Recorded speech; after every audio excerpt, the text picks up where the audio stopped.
A year and a half ago, my life looked completely different. And don't get me wrong, we all have good moments, bad moments, la la la. But I just wanted to make this video in case there's anyone sat on the other side of this phone feeling maybe like they're stuck or in a rut and not knowing where the hell they want to go with their life, who are thinking maybe their dreams are too big or their goals are too far away, just to inspire you to keep going, keep growing, and live the life of your dreams in 2026. So first things first, living your dream life isn't about magically speaking it into existence. And honestly, I feel like this is where most people get stuck because they wait for confidence, money, permission, things like that to actually start living the life of their dreams. And I feel like that's why most of the time nothing changes, because your dream life starts when you start to take yourself seriously. So with all of that in mind, I feel like you have to just get really clear on what your dream life is, exactly what it looks like, exactly who you want to be, exactly how you want to live your daily routine, who you want to be surrounded by,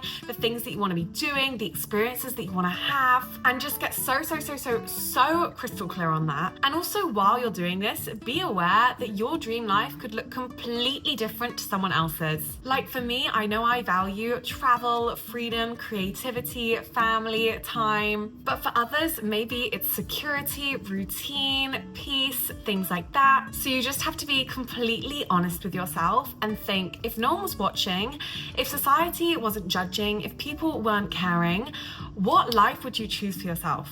Now that you have this vision of your dream life, I feel like you need to balance an identity shift and also vision boards. Because as nice as it is to have your Pinterest board with all of these gorgeous photos of things that you want to be doing, you don't manifest what you want, you manifest who you become. So you have to start asking yourself, what would the 2026 version of me be doing right now? And genuinely, some days it just looks like me with a little cup of tea in bed with my biscuits chilling. And that's completely fine. But also, I know that she's probably not overthinking every tiny little detail like I usually do. And she's not slandering her progress with perfectionism. Sorry, there's literally a jet ski going past, which sounds like a joke. I thought it was a lawnmower. It's a jet ski, of course.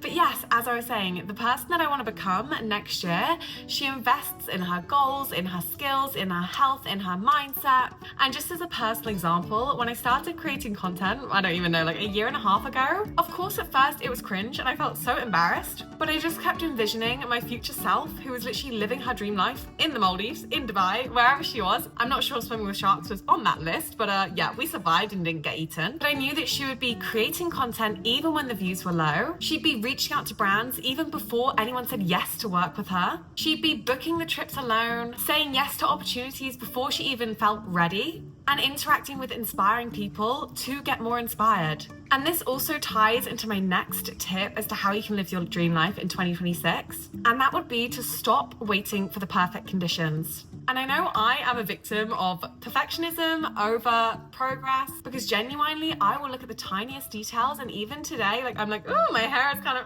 and my makeup is kind of and maybe I'm not you know, it's like 7 p.m. in the evening, it's a thunderstorm outside, I'm not really sure this is the vibe that I thought I'd be doing. But I'm now so much more aware that doing the action, taking the step, gives you so much more confidence, and starting before you're even ready is the key. Before your brain has time to take over and overanalyze everything and think, oh my God, no, this can't happen, this can't go on the internet, la la la. You just do it, you film it, you take the action now, and then your future self reaps the rewards. Hopefully. And another personal example for this tip is that when I booked the Maldives, I probably booked it around, well, I didn't even book it. I rocked up to the airport. I didn't know whether I was going to go, where I was going to go, what I was going to do, because everyone was telling me you cannot go to the Maldives alone. They were like, it's a honeymoon destination. Everyone's going to be with their boyfriends, with their husbands. You're going to feel like a lonely 22-year-old with no habibi. But cup of tea in hand, tripod. Oh yeah, maybe actually this does make me sound a bit lonely. But genuinely, I've still had the time of my life. Like the things that I've done in the past 3 days have literally rewired my brain once again, and every single time that I'm doing these new experiences, it changes my perspective of the world, and it changes the things that I do and the ways that I behave, which honestly money can't buy. Because what keeps you stuck is living in the same environment with the same routine and the same habits, where you just keep feeling like you're living on autopilot and you have no direction. My next tip for 2026 would be to use your environment to your advantage. Because I feel like when you go to a new place, you get new thoughts, you get new inspiration, you even meet new people. And it can be the smallest shifts that literally change everything. Whether it be trying a new cafe in your city, taking yourself for a nice little solo country walk, going to a different Pilates or gym class. Like honestly, I bumped into the nicest people in the changing room after the gym class, who I've then gone on to make really good friends with. And I feel like these new experiences really accelerate your manifestations because they break old habits and patterns and cycle loops. So next little tip would be to take scary side quests. Because growth doesn't come from comfort, and confidence is actually built over time. The more that you do the hard things, the more that you show up for yourself. So for example, on this trip, I literally thought I'm just gonna rest by the beach every single day. And then one moment I was like, do you know what? There is something in me which is like, screw it. I really wanna go and do this thing, swim with sharks, which sounds wild to me. Even me last week would have been like, why are you doing that? And I said to my housemate that I'm gonna go and swim with sharks in Maldives. She's like, you're crazy, girl. But then I did it and I look back and I'm like, I feel so much more confident now that I've shown up for myself, now that I've done the scary thing. I'm like, girl, if you can swim with sharks, oh my God, like you can do anything. And obviously I'm joking, okay? There's a little bit of naivety in there, all right? I'm only 22. Give me a rest, give me a rest. Now, next up, this is just a reminder that discipline in 2026 is more important than motivation. And I know even now, like I watch those sort of personal development videos, and whenever they say this, I'm like, leave me alone. Let a girl rest, do you know what I mean? Maybe one day I'm bed rotting with a cup of tea and biscuits, and I really don't want to be reminded that this is something that I could be leaving in 2025. Okay, let me just gnaw my custard creams in peace. But for real, I feel like discipline really develops trust with yourself, and it's also one of the highest forms of self-love, and discipline can be shown in the most simplest of ways, whether it be literally like, no, tonight I'm just gonna rest my body, or I'm gonna read a book so that I can learn something new, or I'm gonna move my body at a new gym class because it feels like a really fun idea, or maybe I'm gonna create something because I know in the future I can look back, for example, like this video, and be reminded in about 48 hours time when I'm like, woe is me, what should I do with my life? To look myself back and be like, girl, it's okay, take rest, eat your custard creams and have your cup of tea, life is okay. But even with this piece of advice, I feel like not enough people highlight that you don't need to do everything. Like I'm so done with those morning routines where by 5 a.m. they've already drank 500 matchas and cooked enough avocado on toast for the entire population. Because genuinely now, you don't need to do everything, just do something. Like for me, some of those days I wake up and I'm like, I literally don't have any energy in me. And this is one thing about travel with the jet lag, I'm very grateful for it, but with the jet lag, some days you wake up and you literally don't know what your name is. Like I'm literally like, who am I? My housemate probably thinks, oh my God, I've woken up next to a zombie, and it's true. So on days like that, I'm like, even if the only thing I can do today is get out of bed, brush my teeth, brush my hair, and then get back into bed, I've done something. Tick the box. I've cared for myself, I've cared for my health, and now I'm resting my body, and that's also okay. And this moves me on to my next hack for 2026, and it would be just to detach from the timeline. And I feel like this can be a big misconception in the old manifestation world, because detachment doesn't mean not caring. It just means trusting that it will arrive and it will happen, but only when you're ready. Because I know the feeling when you really want something to happen, or you feel like you're on this path, you're on this journey, and you're like, oh my God, nothing is happening.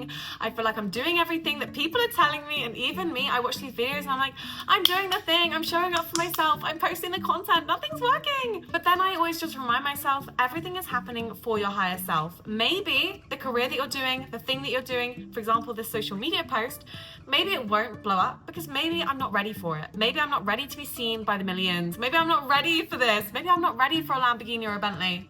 No, what was that wink, please? Well, the fact that I've actually never driven a car in Dubai will prove that point. But yes, some things arrive slower than you initially want them to, but also it's so that you're ready to receive it when it comes. And this kind of ties into my next point, in that comparison kills your desires, because maybe you're comparing yourself to people who have more, or even people who have less than you, and you're thinking like, oh, I'm not good enough, or this or that, or you're telling yourself all these stories. But just know that the grass is not always greener on the other side. And even for me, sometimes I post things and I really want to stop and be more authentic when I do. But I will post things and I will look like I am having the best time of my life. I'm really grateful for the fact that my mindset is so positive now. Even if my day is really, really negative, I can always find at least 5 things that actually I'm like, okay, I'm so grateful, like, you know? And even this is a hack that I've just started recently, but at the end of every single day, I love to journal, but I've been really finding I just get stuck. I'm like, what should I write about? La la la, especially at the end of a day where I'm feeling a little bit negative or I'm even feeling lonely, things like that, because it's human nature. And I've just started writing down the top 5 things that happened in my day. And genuinely, this can be the silliest things in the world. Like for me, brewing a nice cup of tea, number 1, okay? Maybe there was a good show on Netflix. Okay, number 2. Maybe number 3, okay, it started raining, but you had a lovely coat to wear. Like truly, some days it will just be the most random tiny things, even the postman smiling at you, like tiny, tiny things. But you realize that it's most little things in life. It's not the materialistic things. It's not where you've woken up. It's not the car you've driven or the restaurant you've dined at. It's the people you've connected with and the lessons you've learned that day. And this brings me on to one of my final tips, which would be that your dream life is built quietly behind the scenes. And most of the work happens when nobody's watching and nobody even cares. But whether it's just internal lessons that you've learned or tiny habits that you've managed to shift, I feel like these small wins always add up. And this is one thing I learned from reading Atomic Habits, which is honestly such a good book. But just know that boring days happen, bad days happen, sad days happen, but that one brave decision can literally change your life. And just, of course, one more personal story just to show you. Me moving abroad at 21 with no real plan, while all of my friends were getting the most incredible jobs in major cities and doing internships and masters and PhDs, while I literally had no clue what I wanted to do with my life. And to be honest, I still don't know. But if it wasn't for me booking that flight, packing that suitcase and moving abroad, I would have never done the things that I've done in the last year. And I would never even be sat in this gorgeous, gorgeous resort, which is incredible, even though it's like pitch black outside now and the thunderstorm is thundering. I would never have been here to experience it. So as I close this video, I just want to ask you what your dream life looks like in 2026. And I feel like it's quite a personal question that you should just reflect on, maybe with a nice little journal, a cup of tea, of course. But if you want to, pop it down below so that you can hold yourself accountable and just be completely honest. And also, the sky is the limit with this question. Like, dream big. Like, genuinely, when I wrote down in my letter to my future self, which I literally want to do a whole video on, like, I want to do a whole video on how you can write a letter to your future self and how powerful it can be. But I said, like, I would be traveling the world, staying in gorgeous hotels, living in Dubai, meeting inspiring people every day, doing what I love, showing up organically and authentically. And I even said that I would be traveling to the Maldives, which I did not think I would be able to do. And to be honest, me, even 24 hours ago, I was like, there's no way you can afford this. But if it can happen for me, trust me, it can happen for you. So dream big, keep chasing your goals, keep going and growing, and just think of one thing that you can do at the end of 2025 to really kickstart your 2026. Whether that be writing down one thing you want to achieve, or one way you want to create impact in your community, or one new experience that you'd love to try. All of these can give you such a good direction to where your dream life can be in 2026. So if you've enjoyed today's episode, please make sure to like, subscribe, that sort of thing. But from Life with Laura, from me to you, I hope that wherever you are, you're having a wonderful, glorious day.